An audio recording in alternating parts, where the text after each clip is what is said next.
humans are the most meaning-seeking creatures on Earth. That's according to our guest today, a return guest, Green Beret retired Lieutenant Colonel Scott Mann. He's going to teach us how to find that meaning and how do we bring that meaning into a passion and bring it into our communities and into our health and fitness and our leadership. You are a warrior. 321 status. What kind of vehicle is it? You are the very best your nation has to offer. 911. Multiple shots fired. They're asking you to lead. 5. We need a Bearcat. It's up to us. So 133. I need somebody that's got a visual on where the shooter is. You must be sound in mind, body, and spirit. 42, where's the officer down? I have a rescue helicopter that wants to land and help. This is the podcast that will make you the one. Copy, running eastbound. The one that will bring everyone back. I believe we have shots fired. Give me back up now. Because no one else is coming. We're going to have an officer shot. 100 block of East Street. Suspect is down. This is the Squadroom.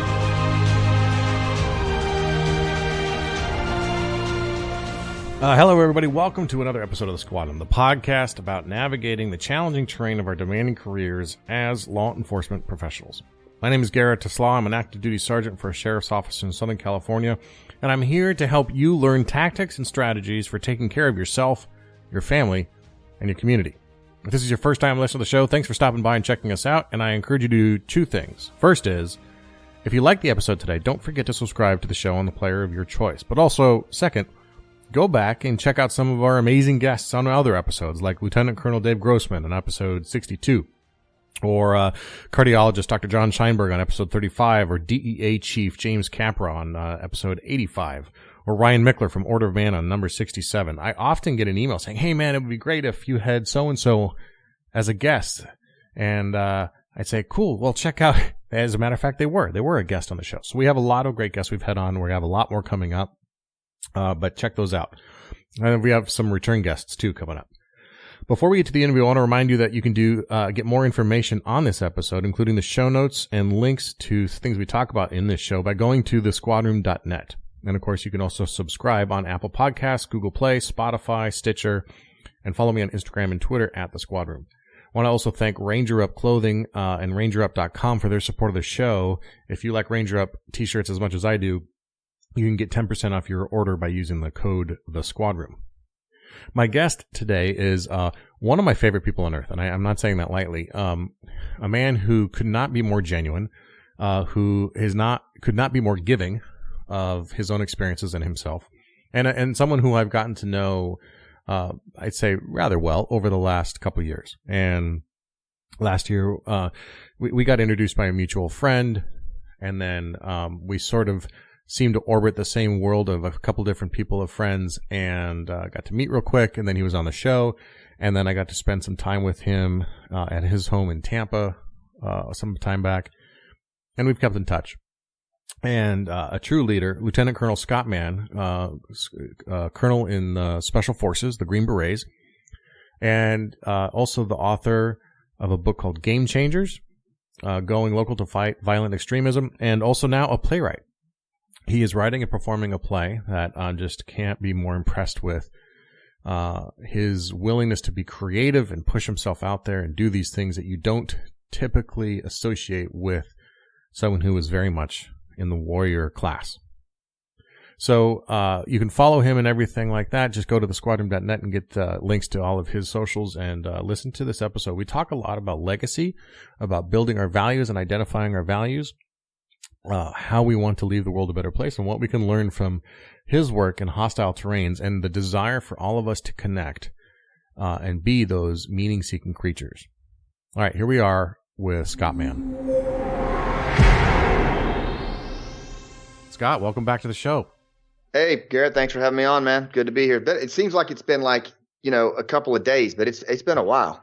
It has been a while. Yeah, over that. Yeah. And a lot has happened in the last time, since the last time we spoke, at least on record, on this recording. And, but since the time that we last spoke, I've been able to spend some actual time with you face to face and get to know you better and really dive into the work you're doing. And I think it's so important, and it connects so directly with law enforcement that we could probably do a whole series, and I know you haven't got the time for that, but it always, every time you talk, something comes back to how we can be better in our jobs in law enforcement, how we can be better leaders in our family and communities. I mean, so I've been excited to have the conversation as a short version of that. So the last time we talked, we talked about leaving tracks and how we need to create our legacy by working towards something that's bigger than ourselves, right? I've been thinking about this a lot lately, but also about how we begin that, and I think how to develop a code of conduct or a personal mission statement, or as I like to call it, an oath. Yeah. And to do that, we have to identify, of course, what our values are, personally held beliefs and what's important to us. So I guess my first question is, Scott, I know you well enough to know that there are some things that are more valuable to you and more highly ranked than other things. But what was the process you used, or do you use, to identify what those values are? Wow, great question. And before I riff on that, I mean, thanks to you and all of your brothers and sisters in law enforcement and their families for what you all do. I don't think we say it enough to you. And we're always thanking troops for their service, but I wish we'd spend half that time thanking you guys for what you do on a daily basis, because it's just amazing. And but thinking about so my value set and how I arrived at it, the first thing I would say is, I'm sure like a lot of us, my parents instilled a lot of that in me, and I think that does have a lot, our where we come from can have a lot to do, at least with the initial value set. And I was blessed with a dad who's still with us, and who and who is my dad Rex. He is just, he's one of the most generous servant leaders I've ever known. And so from the time I can remember, long walks in the woods, and him in his fire suit with smoke all over his face coming off a wildfire, talking to me about, giving back, making a difference bigger than yourself, punching above your weight, as he called it. And leaving tracks. And so I was blessed to have that kind of instilled in me, and then to go right into a profession that required that in spades, which was special forces. I mean, where literally our motto is free the oppressed. And so I was blessed to be mentored by these amazing career senior sergeants, mostly, who had spent their entire life working in these, downtrodden, underdeveloped, at-risk communities. And they shaped how I thought about the world in so many ways. So, I don't know that I could take credit for hardly any of it, man, to be quite honest with you. I was just gifted with these amazing mentors who showed me what it looks like when you do it. And I fell in love with it. There's such a return on it emotionally that I don't know. I just, somewhere along the line, I fell in love with those values, and I try to still stick with them. So you're the parent to two, some growing boys. Three boys. And, who are quickly becoming young men, right? And about to go out into the world on their own. How, or what have you done as a parent myself? This is something I obsess over. How have you taken those lessons from your dad, taken those lessons from special forces, but then brought them into your home? Yeah, no, I think that's something incumbent on all of us. When I talk about rooftop leadership, I took that methodology or that analogy from Green Beret teams who would inspire villagers to one by one climb up on the rooftop and defend their homes, not because they had to, but because they chose to. So it implied trust, relationships, human connection, leading by example, and this willingness to take a stand in the face of danger and risk and high stakes, even when others don't follow you in the beginning. And as I come home from 6 years of retirement now from combat and from special forces, I find it necessary for me to share those lessons, not just with my boys, but with all of the people that I come in contact with who are willing to listen. In particular, my boys. The way my wife and I, and by the way, I love the picture of your son I would think it was his first baseball game, and I think your quote was, I don't know who's more excited. Yeah. And I remember it like it was yesterday. And, my boys now are 20. One of them is about to become an infantry lieutenant. The other one is 18. He's Cooper. He wants to go in the FBI. And then my youngest son, Braden, he's 15. He wants to play for the Yankees. They're all of them, hopefully what I believe they share in common is they are protectors. They are, they are gentlemen. and they are good citizens, good leaders, and they look out for the little guy, the little girl that can't stand up for themselves. That's what I tried to impart upon them above all else, is that we look out for the people that can't look out for themselves, and that we are protectors, and we are leaders always, servant leaders. And I started teaching them that at a very, very young age. I'm one of these old school, Southerners. My boys, the first words out of their mouth was sir and ma'am. And I just think that it's important to be respectable and relatable. And most of the values, Garrett, that have defined this country, in my opinion, and made us what we are, I think are still relevant. And so just trying to teach what my father taught me about respect, playing a bigger game, never quitting, and just using every moment possible, especially struggle, as a coachable moment. Yeah, I like that. It seems one of the biggest challenges in all of this is developing a congruency between our values, the things we espouse, and our beliefs and our actions. There's the saying, we judge ourselves on our intent and we judge others on their actions. What are some of the things you do to remain self-aware, to kind of keep yourself in check? The Army calls it a hot wash or an after action. We call it a debrief. But do you ever pause after important moments and just evaluate an event, an operation, a day, an interaction with your kids? And what are the sort of things you do to keep yourself on that path?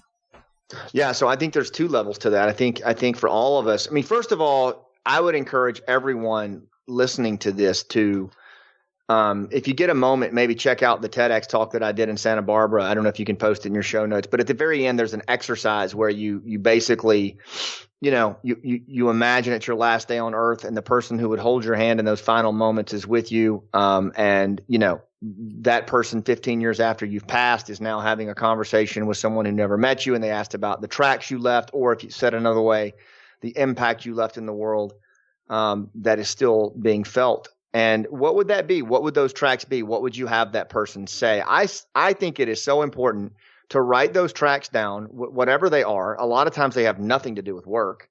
But like for me, it's to make a difference from the bottom up. I want people to say he helped bring veterans home. I want people to say he helped return servant leadership to the country. I want people to say he helped people learn how to tell their story and find their voice.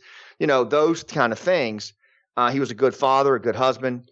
And, write them down where you can see them and share them with the people you love. So share them with your wife, share them with your husband, share them with your kids, your best friend, the people that mean the most to you. Like, share with them the tracks you want to leave in this world. Because I believe that when people know what it is you're trying to leave into, they'll help you build it, especially the people you care about the most. Like, I want my boys to know why I'm doing this play. I want them to know why I have a nonprofit. It's important to me.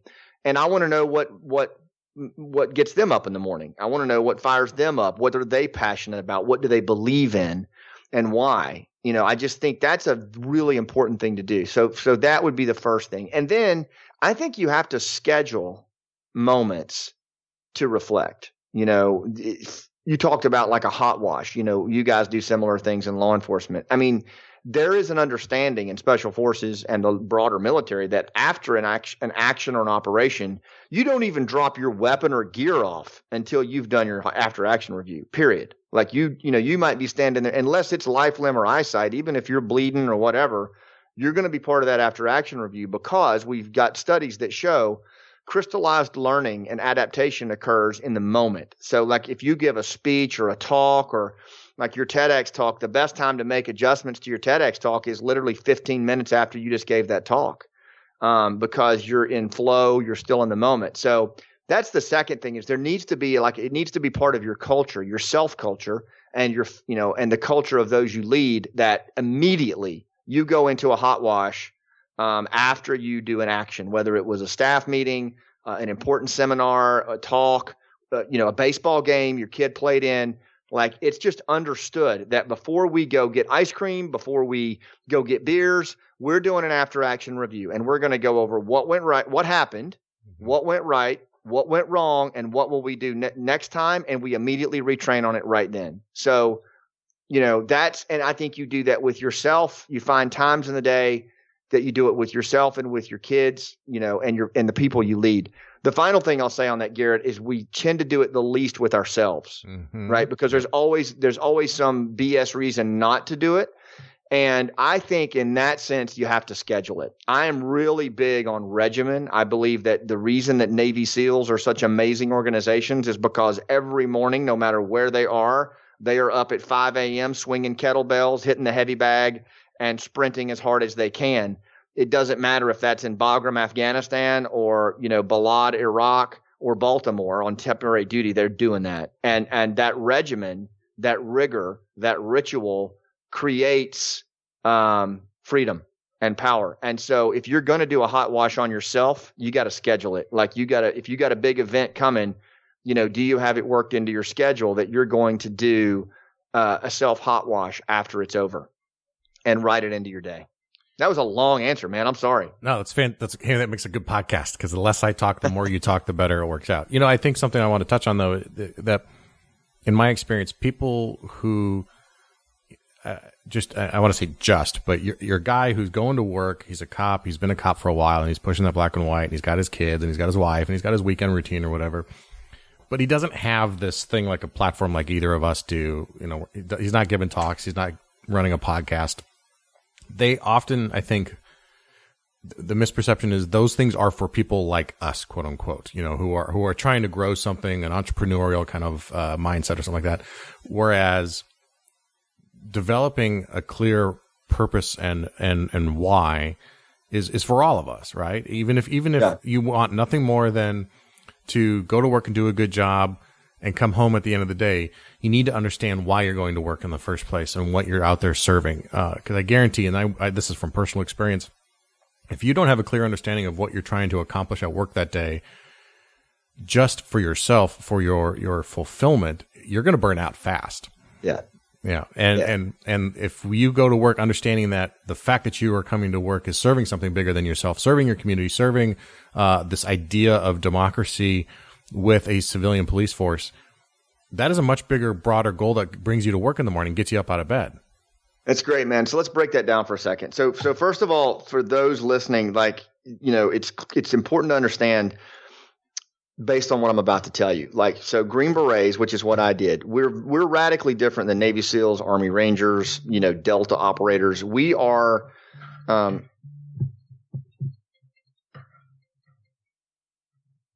hope that didn't come through. And if it did, it was just a nice pause in what I'm about to say. That was weird. But Green Berets, we are radically different in how we operate. We look at the human terrain. We go into places that, Garrett, and I'll bring this home in just a second, but we go into places that are trust depleted, that are at risk, and we have to go in with 12 guys and basically build relationships from the inside out with people we have no authority over, where we are outgunned, and then we have to come out with 12,000 so that these folks can stand up on their own from the inside out and resist an oppressive government and conduct basically an insurgency. And in doing that, we have to be experts at not only human relationships, interpersonal skills, gunslinging, but also we have to really understand the human terrain. It's almost like it's another version of community engagement. And I know no one does community engagement better than law enforcement, like especially American law enforcement. And I talk to people who don't want to hear about community policing, and then there's folks who love community policing. And that's not what I'm espousing here. What I'm saying is that as Green Berets, we have to go in and we have to work by, with, and through local people in local areas. That's what we do. And we do it better than anybody on the planet. And I teach this at the schoolhouse for special forces. So I teach this what I call the Lawrenceian skill set, named after Lawrence of Arabia. How do you go into these trust depleted places, build relationships, move people to take action because they choose to, not because they have to? I think in many ways, law enforcement must do the same thing every single day. One thing that I've learned in studying the human terrain and diving into this with anthropologists and social scientists and agriculturalists who study human behavior is this: humans are meaning-seeking, emotional, social creatures. It doesn't matter what culture. It doesn't matter if it's LA or Pakistan. It doesn't matter if you're on a SWAT team or if you are a 30-year career deputy. Every single one of us as a human being is a meaning-seeking, emotional, social creature. We must have purpose in our life or we die. Our identity is more than any other mammal is rooted in purpose. If you see a society or an organization or an individual who's lost their connection to their purpose, their existence on this earth is challenged and probably not going to last very long. And like Simon Sinek says, people by why you do something, not what you do. So purpose is huge. Emotional, the limbic brain, the mammal brain that makes all our big decisions in the moment, it doesn't even understand language. It only understands emotion. Alan Weiss, the $1 million business consultant, says logic makes people think, emotion makes people act. Purpose is directly tied to emotion, right? And then social creatures, we're always looking, we sit at the top of the food chain based on our ability, not because of fur, fangs, or claws, but we know how to group and form teams, right? And so all of those things are always at play. You think about law enforcement, and you think about police officers, you think about sheriff's deputies, and what all of you guys have to do day in and day out. You have to engage locals in ways that no other human being on the planet has to do. And one thing I've learned in this whole notion of purpose is that if you don't have your own purpose identified, it's going to be very hard for anyone else to feel safe around you or to follow you when the chips are down. Right? I've seen it in firefights. I've seen it in combat. If you're not clear on who you are and why you're here, people are going to smell you a mile away. So if you have to wade into these really crappy situations and the only reason you're doing it is to get a paycheck, one, that's going to be a tough existence. But two, it's going to be very hard for people to follow you. Right? Mm-hmm. And then the other thing, though, Garrett, is that the more that we can understand why the other party across from us is doing something, the more apt we are to be able to negotiate with them. In other words, if I'm trying to understand your why in a high emotion situation, maybe it's a domestic dispute or whatever, and I just even start to ask you questions about why, it's going to bring your emotional temperature down because it's validating you at a deep primal level. And when you do that, you take the other party's emotional temperature down. Hell, it's a force protection tool. So living and working around this notion of why for guys and gals in your profession, man, I'm telling you, like if you're not doing it, you're leaving tons of potential on the table, both for yourself and the communities you serve. That's such poignant advice. And I see again the correlation directly between, we have other special operations communities on, and I keep coming back to how the Green Berets have such a contrast or a correlation, to what we do, in the sense that, you've got, and this comes from reading your book too, but then also getting to know you. I've just been fascinated with this idea that Army Special Forces soldiers, your ability to survive in those high threat environments often rely as much on your ability to tell story and communicate as they do on your operational tactics and weaponry. Absolutely. Yeah. Can you explain how, this storytelling, how this played out for you in your career and how you learned how the storytelling, but then connection became part of your life-saving kit? Yeah. So again, I'll bring it back to, I just feel I feel a really, and maybe it's just because I have so many peers in the law enforcement community that have mentored me through the years, and we've exchanged best practices as we did the Village Stability Program over in Afghanistan. I learned a lot from law enforcement, and I was astounded at how you all have to operate in a lot of times trust depleted, high risk situations where you can't pull your weapon out and just sling lead every time there's a crisis or a conflict. Even though it's tempting, and even though at times you may feel like that's the go-to thing, you and I both know that in your line of work where you're working with communities, and in my line of work where we're working with foreign communities, that cannot be the default mechanism, right? It just can't. But what I've found in my own work, and for the first 10 years of the war, Garrett, all we did was sling lead. The Special Forces community was so pissed off after 9/11 that we forgot and abandoned all of our by, with, and through concepts unless it got us on the enemy faster. And we killed tens of thousands of both Taliban and foreign fighters. We put numbers on the board that no one has ever put on the board in Afghanistan. And guess what? By 2010, there were more rural insurgents than when we started in 2001. And I'm telling you right now, as a guy who lost 23 friends in that war and who's been over there long enough to vote, if I thought that coercion, coming off the top rope and smacking some dude up against the side of his head in a bad situation was the default way to go, I'd say that. But it's not. You know, as humans, we're not wired that way. Again, we are meaning-seeking, emotional, social creatures. So the trick is, if you're going to move people to take action and you don't want them to become like a social insurgent that just waits for you to turn your back and bury something in between your shoulder blades, then learning how to connect with people and move people of their own volition is a huge strategic skill, both for Green Berets, law enforcement. Hell, it's a skill for anyone, but I think much more so for folks like you guys. And so, okay, then what does that mean? Well, to me, what that means is then I want to understand human dynamics. I want to understand not just the human terrain and how it lays out like a topographic map, because it does, but also how are humans generally wired to interact with each other? What can we learn about, you know, basic human behavior that tells us things that most people today aren't even paying attention to? One of them is below the surface, right? Humans are story animals. The number one form of communication and connection in the world is storytelling. That a lot of times, because the word story and like reading to your kids at night and stuff like that, it has like this soft skill annotation, like it's not, you know, it's story time. Mm-hmm. That's not what we're talking about here. I'm talking about purposeful storytelling as a means of communicating with other human beings. And what we know is that storytelling, or the use of narrative, or if you want to get all technical, narrative competence, is the best way to bridge trust gaps, to get ideas into other people's heads, to plant things that they'll remember. And it's the best way to listen to high stakes situations in a neighborhood or a domestic or whatever, where you're getting is to ask questions that let them tell you a story. Why is that? Because we've been telling stories for 100,000 years. Because the human brain, according to Kendall Haven in his book Story Proof, actually tells itself a story before it uses logic, before the frontal cortex is even activated. There's a make sense mandate in every human listener that says, I need to make sense of what I'm hearing right now, so I'm going to tell myself a story.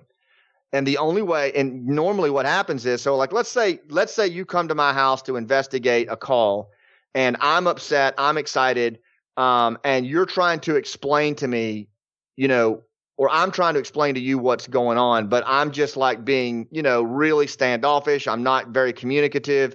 You know, you're going to form your own story in your head about what's going on, mm-hmm. your own perceptions, your own narrative. And two things are going to happen. One, it's not going to be accurate, probably, because you're just using it to fill the gaps. And two, it's probably going to piss you off a little bit at a semi-conscious level that you had to form this story instead of getting it from me. Mm-hmm. The same way if you sit down in a briefing at work and you get a 50-slide PowerPoint deck, it kind of ticks you off because you're like, dude, just tell me the story. Well, the only way to really reach someone, if you want to plant an idea in their brain, is to plant that idea in the vehicle of a story. So if the same situation were there and I told you a story about what happened and what happened between my wife and me, or why there was this, and it was in the form of a narrative, then that story is going to pass right into your brain, and that will be what you use to process that information, not your own story. Mm-hmm. And so the ideas that I need to get across to you are much better conveyed if I do it through the form of a story.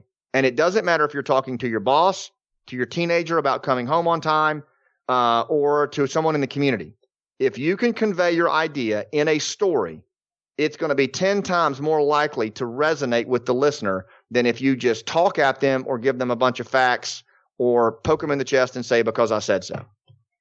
I see that too on an agency-wide level. You know, we're talking about individual officers here, but also agencies, and our challenge but also our real need to tell our agency's story, and then the broader story of law enforcement and why we're here in the first place. You know, and I like how you said that if I don't tell my story, you fill in the gaps, and you fill in your story, and it's probably not going to be the story I want you to believe. And I think that's so common with us in law enforcement. We're reticent to speak out, and sometimes we can't because investigations are ongoing or whatever, but we miss constant opportunities to connect with people by telling a story about our objectives, our mission, our values, the things we believe in, what we're doing to make the community safer.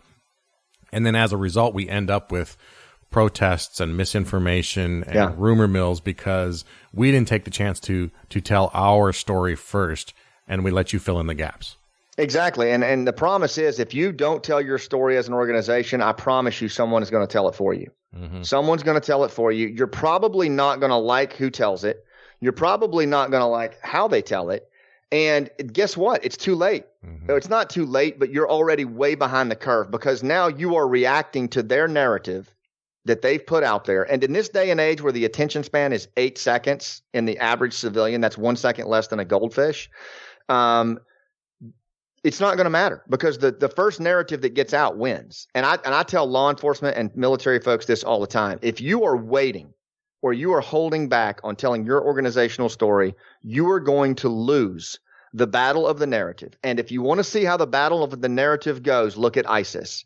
Like, they were masters of it. Gangs are masters of narrative. Prisons, I mean, it is as old as time itself. But for some reason, law enforcement and special ops in particular, we are loath to put our narrative out in front of what we're doing, and we always end up responding. I'll give you an example in my world, and I'm getting ready to start going on CNN and Fox about it because I want to get in front of it. Right now, we have a narrative emerging in the special operations and larger DOD world, and even in Congress, that special ops are making morally deficit decisions, that we are rogue, that we are out of control, that we are, our suicide rate is 3 times higher than last year. And within that narrative, there are some elements of alarming indicators, mm-hmm. but the narrative that has come out of it is special ops is out of control. Mm-hmm. That's not only is that an unfair narrative, it's not accurate. The larger narrative is, okay, Congress, thank you so much for, investigating our ethics, because God knows there's no one more legitimate to do that than you, right? I don't know if that was my inner monologue, but what's the deeper problem here? How about the fact that you've deployed the special operations community, less than 0.5% of the American population, for 18 straight years? Right. Every problem that comes up in the world under 3 presidential administrations, the first thing you do is send in SEALs and Green Berets. Right. And it's the same people that keep going. So, what about that narrative?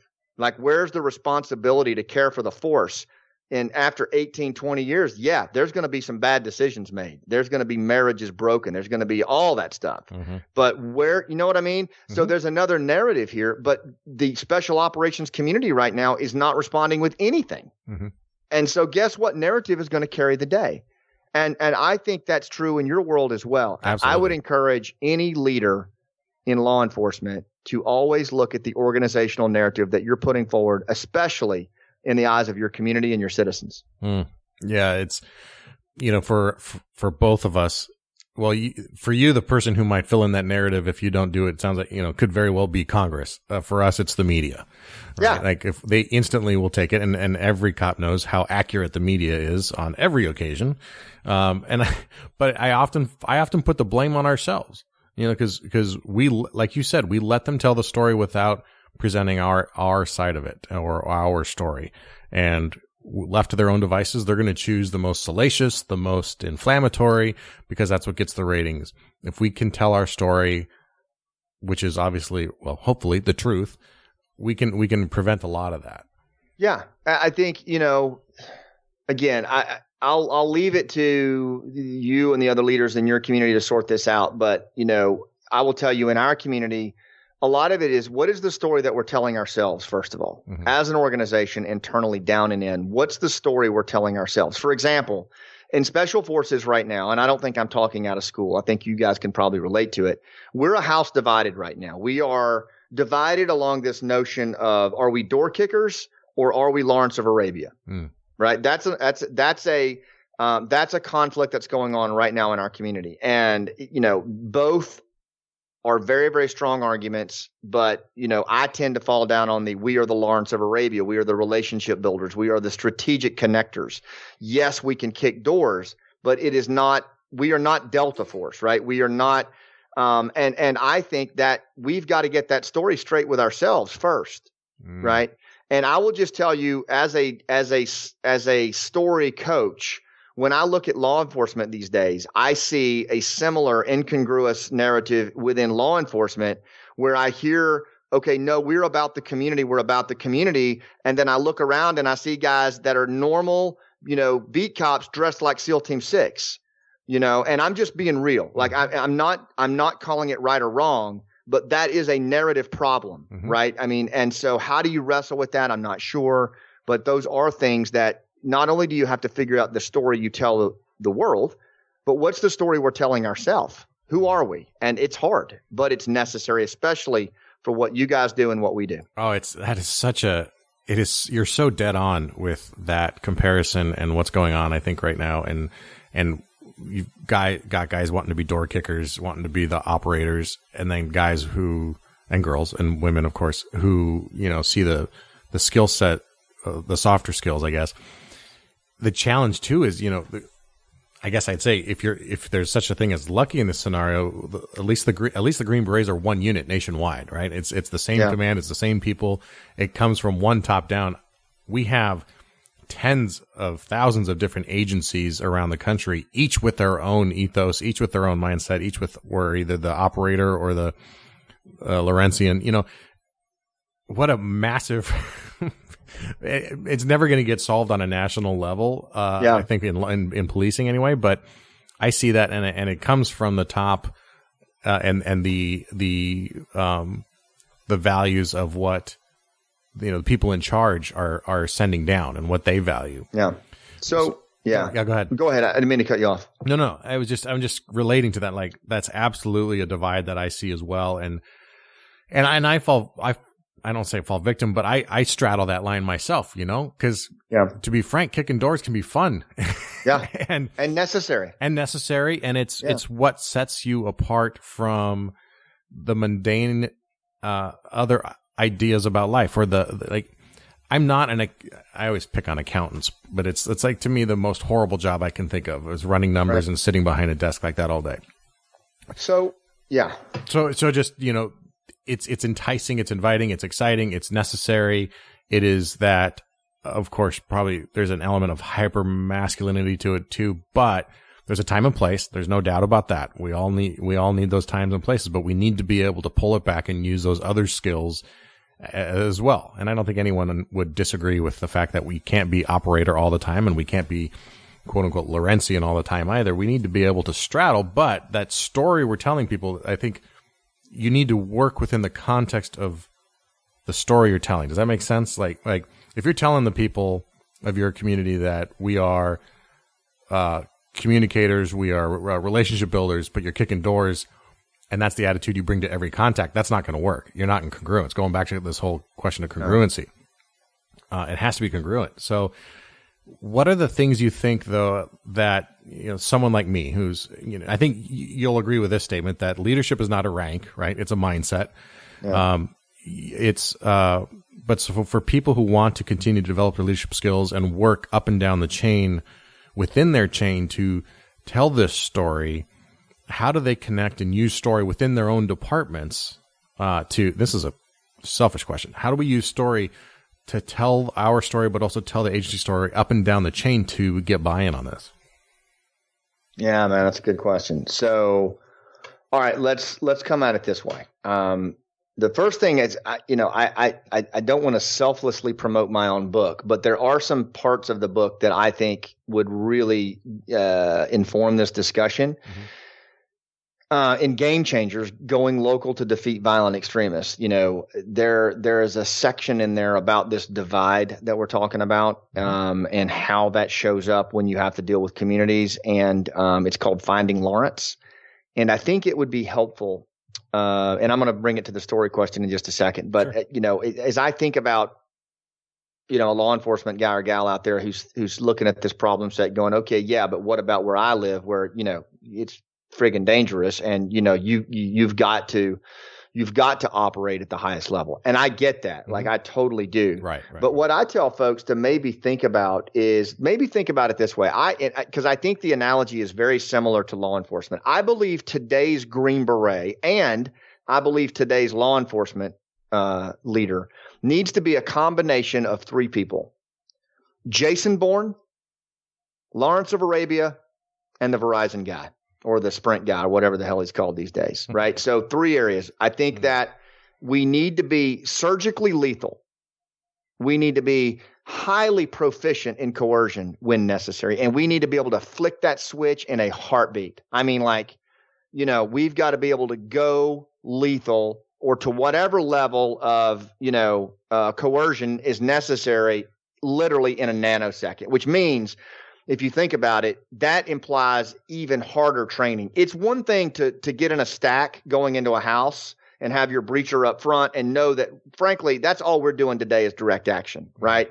It's a complete different thing to be in a conversation with a grandparent in a neighborhood and then all of a sudden have to flick the switch and just go high order at a very surgical level, right? And so I think even the training implications of lethality and coercion need to be refined to such that we can apply it at the turn of a switch and with immense surgicality, and then turn it right back off, right? So that Jason Bourne, when I think about this is a guy like, he was a movie character, but when he was on the run, if you watch him, he's very surgical in the application of his lethality, right? If there's 3 police officers that are getting in the way of him and his next move, he's probably going to break a few fingers, right? But he's not going to blow up the whole police station. He's going to be very surgical in the application of what needs to be done, very proportional, and that's it. And I think that is a whole different character set for how we apply force and coercion. The Lawrence of Arabia, what I mean by that is because we're meaning-seeking, emotional, social creatures, 80 to 90% of our day, whether we like it or not, whether it feels good or not, is dealt making human connections. And if we're going to be effective and if we're going to be influential both in our work and with our higher headquarters, with adjacent agencies, with our kids, or certainly with communities, we've got to be better at human connection than anyone around us, which means we got to be great active listeners, which means we have to be physically present, intentional, and available when we're engaged, and we have to be really good at storytelling, communicating ideas through narrative in a way that connects people. So those are areas I would tell people to train on. And then finally, we have to be that Verizon guy. If you ever see the old commercials, can you hear me now? Good. He's in the jungle. Can you hear me now? Good. He's in the mountains. Can you hear me now? He's constantly moving from place to place, connecting people around a problem set.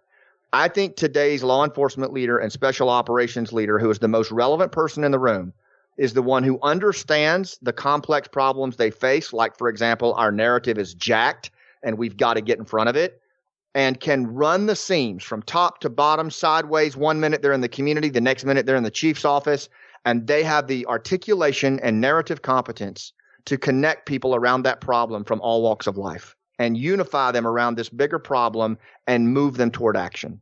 And man, is that hard. But if you can do that, it's a phenomenal skill set. It's not for everybody, but I think in today's age, where, a CNN moment can happen with one swing of the baton or one, concussion grenade going in the wrong direction. You're on CNN.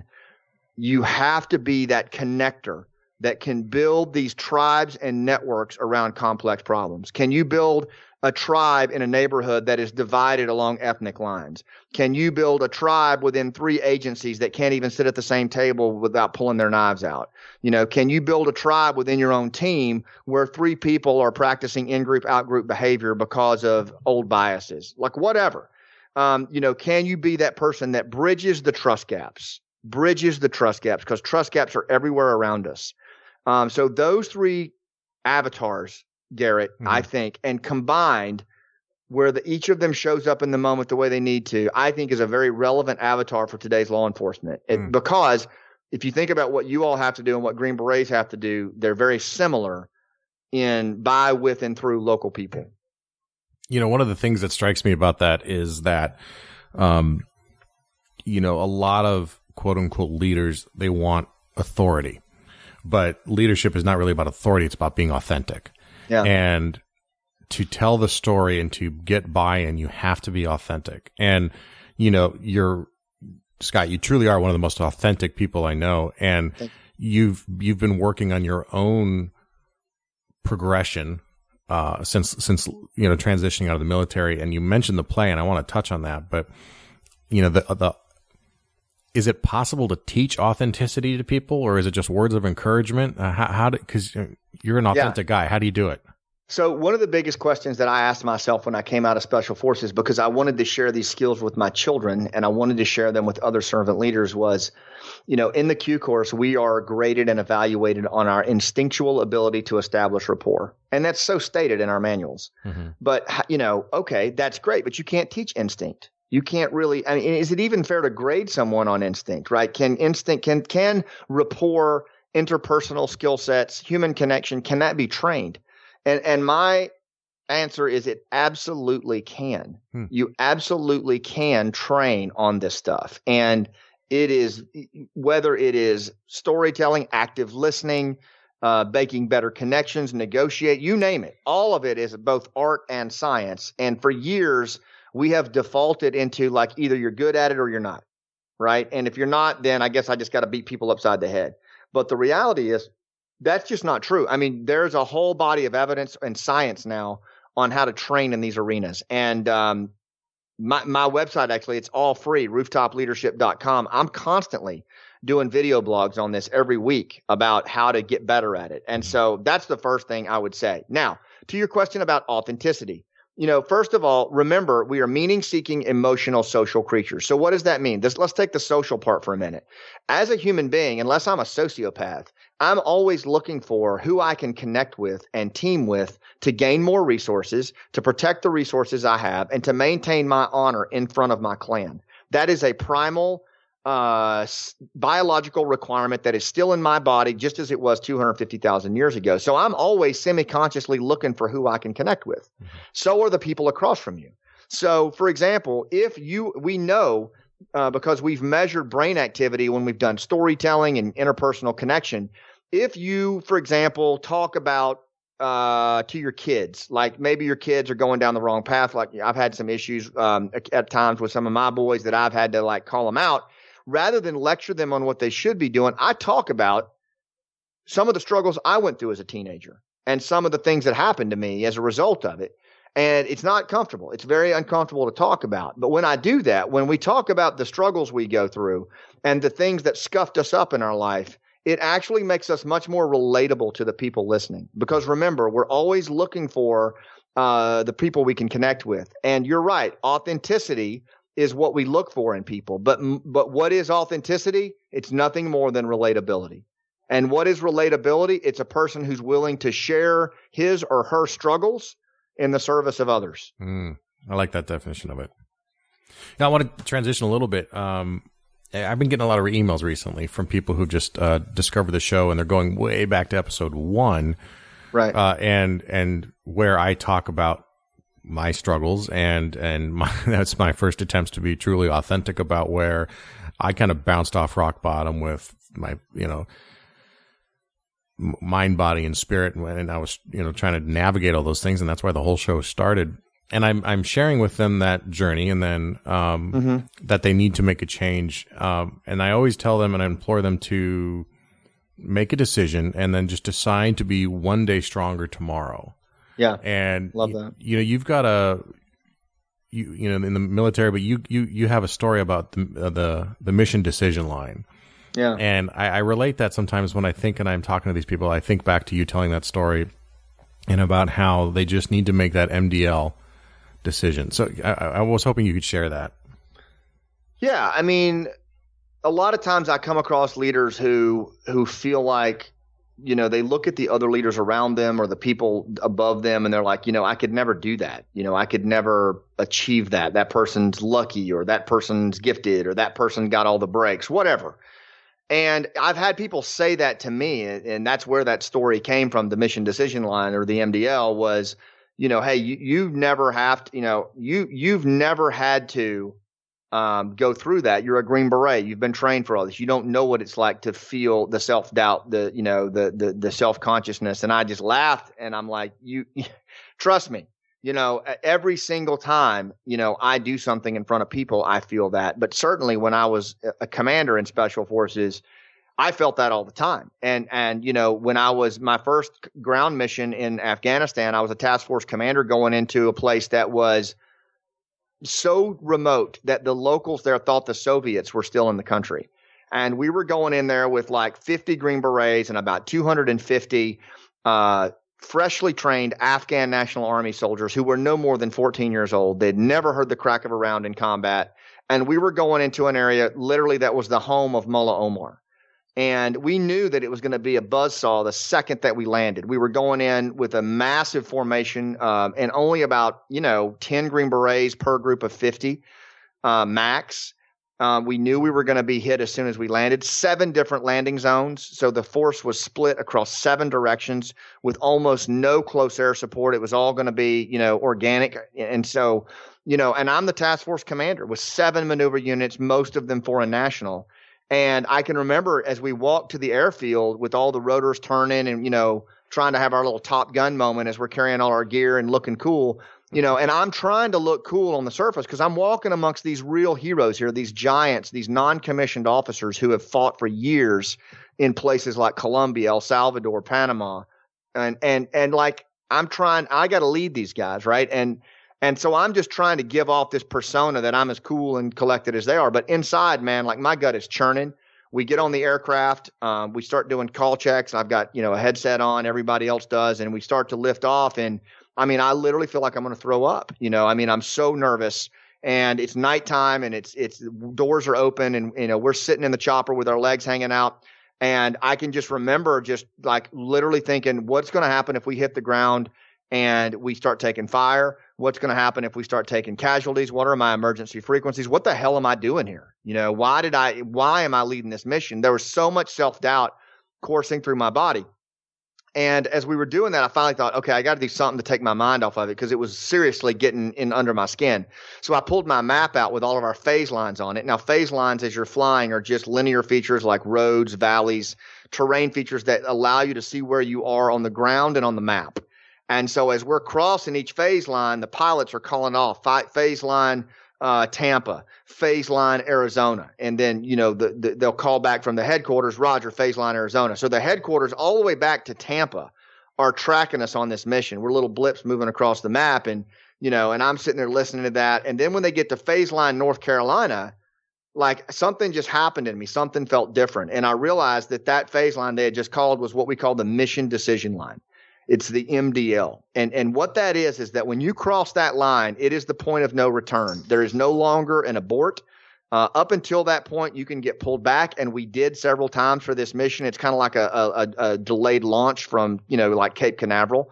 But now we had crossed this thing and like everybody acknowledged that we had crossed the MDL. And as soon as we did that, I realized like, that's it. We're not turning back. Even if half our ships go down or we lose a fourth of our formation, we're going to Charlie Mike this mission. We're going to continue. And I actually felt better. I actually felt a sense of relief. The churning in my stomach was gone. The dryness in my mouth was gone. I just felt like this sense of peace. And I thought, okay, I am totally losing my damn mind here. I should be worse. So I kind of looked around a little bit for some external validation. And I look in the chopper and like all my boys in there, all I can see because we're blacked out faces and everything are these teeth, just everyone in there grinning from ear to ear because they had just heard the same phase line and they knew that we were going. They knew that all the months of preparation for this mission set, all the delays and cancellations, we were finally going.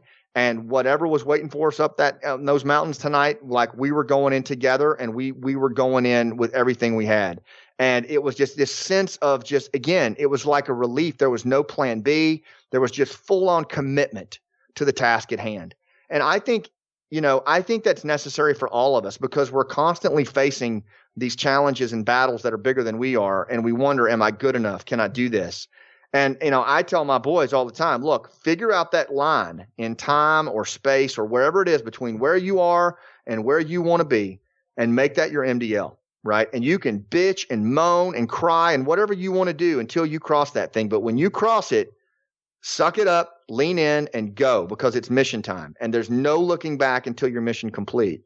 And I've found that's just a really cool way to deal with daunting tasks and things that are in front of us is to declare our own MDL. I love that story so much. And I love the message of it. Thank you. You recently too have taken on, we just touched on it a minute ago, but rather than just sit back and use the skills that you've developed. You are still leaning into new experiences, and you wrote this play that you are now performing. And we've already covered that you are not a professional actor. I mean, not until this point anyway. You are now because you're doing this play. But what was it about going off into something that is so different than your perceived, professional skill set? What was the draw there? Well, I've always believed in doing things that scare me. I found that especially when I got out of Special Forces, Garrett, the first 2 years were really dark. I lost my identity. I think it happens to law enforcement when we leave. I think it happens to operators when we leave. And I had lost my identity, and I didn't think I was going to make it out of it. I was afraid that I was going to check out.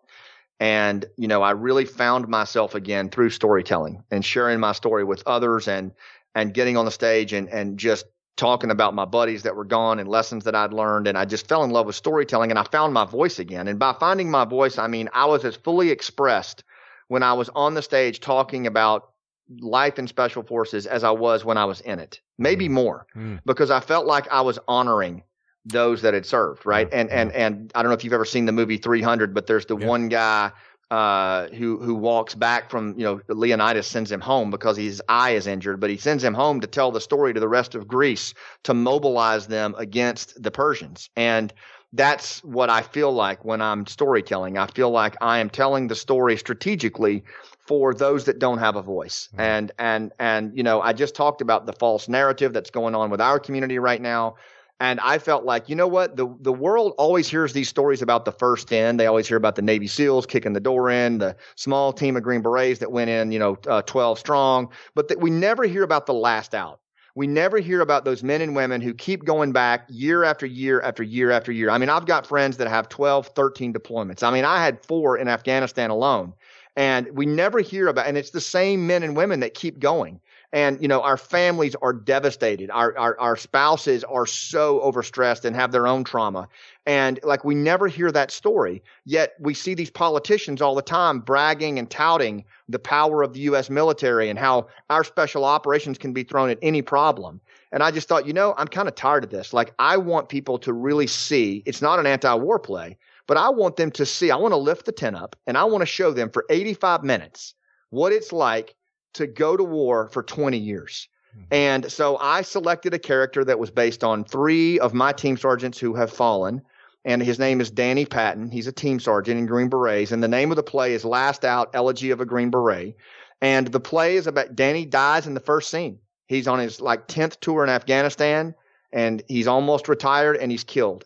And he wants to know peace. He wants to rest after a life of war, and he's trying to go to the warrior resting place of Valhalla, except that there's something he's holding on to that he can't let go of. And so his buddies come down from Valhalla, and they take him back through his life and explore all of the things that happened to him so that he can find out what he's letting go of, what he's holding on to, and let go and finally know peace. And in doing that, the audience is taken through the entire journey from the time he joined Special Forces, 9/11, multiple deployments, marrying his wife, having his son telling him that he's joining up, all of that. And they get to see, they earn their damn seats. They, at the end of 85 minutes, you feel like you've been to combat with Danny multiple times, and you have an emotional appreciation for what it is to fight this long war. And that's why I did it. And the cool thing is, Garrett, is it's told by, I'm in it, but the other actors are combat veterans. And so it's a story about war told by those who fought it. And then we have our director, and the one who plays my wife is a seasoned actor out of Orlando, actress out of Orlando, and comes from a military family. So all the music is veteran. It is super powerful, and we're taking it all over the country. It's gaining traction. Veterans are loving it. Law enforcement loves it. We're coming to Santa Barbara in January. So yeah, it's really taken off, and it's just, it fills my cup, man. It's such an impressive feat, to not only pivot your skills into something like that, but then to be moved into telling that story. And it's a story I think any law enforcement officer with time on can understand. Just last night, my wife and I were talking about the last 13 years, and I just came off rotating shifts and patrol for the first time ever. I've been on rotating shifts and Wow. patrol work for my entire career, mostly. I mean, a few short monthly assignments, but really for 13 years. And how, you know, some people, you get that question, if you could do it all over again, would you? And my answer is most certainly yes, but my wife is an absolute no. You know, Right. because for her, she doesn't. I always say that law enforcement is a 2-person job. If you've got a family, putting one cop on the street requires a person behind you to run the house. bet. Not only run the house, but, you know, in most areas, in many areas, the wife is working as well and have their own desires and ambitions. But for me to go out and be a patrol officer on a weekend night makes my wife a single mother for half the week, right? And to honor that and to understand that, and this is not something I understood when I was new. I'm trying to tell this to new people now who are married, like especially, but like you got to respect and honor the service they're giving in service of your job, and you're able to go fulfill your purpose and your why by going out and serving the community and doing something bigger than yourself. But you have to make sure your wife understands that, or your husband, that they're serving as well. You know, just unfortunately, they're serving in a position where they don't get to carry a badge and a gun and drive a car real fast. They're all behind the scenes, but they are absolutely serving it right along with you. And honoring that, I think, is really awesome, man. I'm so impressed that you're willing to go out there and do that and just put yourself out there like that. So yeah, it is really, it's daunting. It scares the hell out of me every time I do it, Garrett, and it's required just a lot of really unusual training to do it. I would encourage any of your listeners, if you get a chance, come see it. Like you could, if you're wondering, like, what does he mean by put himself out there? Like, just come see the play and you'll see what I'm talking about. And I think the more we can do what scares us in life, the more we live a life fulfilled. And the last thing I'll just say about the play, and by the way, if you go to lastoutplay.com, you can see all the tour stops and dates and things. And but I love the fact that we're telling the story of the military family, where they are really becoming the hero in this story. Now, that was, I guess, sort of my intention, but it's really taken its own level of power now, and I'm so excited to see the kids of our military warriors and the spouses when they come to the play, and just how validated they are as they sit there in the audience, grinning ear to ear and seeing their story finally told. And it means a lot. And I will do it until I just can't do it anymore, because I love storytelling. That's fantastic. A great spot to end on. Scott, where can people, you've mentioned a couple things, but where can people learn more about you and find out more about what you're up to? Yeah, look, go to rooftopleadership.com for sure. And if you go to the blog section, there's like 50 some video blogs. If any of the stuff we talked about today interests you, like there's really cool by the fire pit videos on that. And I would encourage you to go there. And I do them every week. Just sign up. And that's the only things I really send out. I'm not going to send you any junk or anything. I mean, like, it's just really useful content on this kind of stuff for leaders like you. The other place that I would love to see you go, I don't want to give too many websites, but is lastoutplay.com. Our nonprofit, The Hero's Journey, is putting this play on. But if you go to lastoutplay.com and you just like click media, you'll see all short videos of what we're doing, and it will blow you away. And also our tour schedule is there. I think that would be where I leave it. And then maybe if folks, while you're on my website, if you want to get a book that really relates to your world, I think Game Changers, that I wrote about Afghanistan and us working in those communities, would give you some good insights into some of the challenges that I think you guys face. Yeah, I'll post links to all of those in the show notes and everything else that you're doing. Scott, cool. Always wonderful to connect with you, spend time with you. I leave every conversation we have feeling inspired to go out and make those connections and work harder on my own storytelling to make sure that I'm doing my part. So thanks for your time today. Thank you so much, Garrett. I appreciate it, man. Thanks for what you do. In listening to this episode with Scott, I came back so many times to badges and how so much of what Scott talks about aligns with badges, our beliefs, actions, discipline, goals, emotions, and service. And how, to Scott, the driving force in his life is service, serving others and serving something bigger than yourself. And how, in doing so, he protects and builds a foundation for his own legacy and for that of his kids. But he gets more out of that, and his beliefs and his actions and everything, his discipline, all drive towards serving others. And as a result of that, his ability to deal with the emotions and the negativity of the combat that he's seen and losing men and women has given his life a purpose that he's able to funnel that energy into something so positive when it could go so negative. So if you like what you heard today from Scott, if you got something out of this conversation, please do a couple different things. One, consider leaving a review on the podcast player of your choice. Second, share this episode or any other episode you loved with people you know need to hear it. You can go right to our website and email or Facebook or Twitter the page, the episode right to people, or share it on your own social media accounts. You can do that right from our page, thesquadroom.net, and from most podcast players. If you heard something today you know a friend or loved one needs to hear, tell them about the show. You can email the link directly to them, talk to them about it, do something like that. If you're shopping at Ranger Up and you like their t-shirts, don't forget to use that code, thesquadroom, to get 10% off your order. And another way to support us is if you're looking for the best fitting ballistic helmet that exceeds NIJ standards and won't break the bank, check out hardheadveterans.com and use the coupon code SQUADROOM to get $20 off your helmet. I have a Hardhead Veterans TAC helmet for myself, and I absolutely love it. I've tried several different ones. I've tried the ones that are over $1,000, over $1,500. The Hardhead Veterans helmet is on par with all of those. Really happy with it, and they have been very good supporters of the show. To keep up to date, of course, you can text The Squad Room, all one word, to 44222 to get signed up for our mailing list directly from your phone, and look at joining our Facebook group if you're on Facebook. Just search out the Squad Room podcast group, and you can join there. We have some discussions and help each other out and share some tips and tricks about how to be more successful in our daily lives. All right, until next time, take care of each other and stay safe.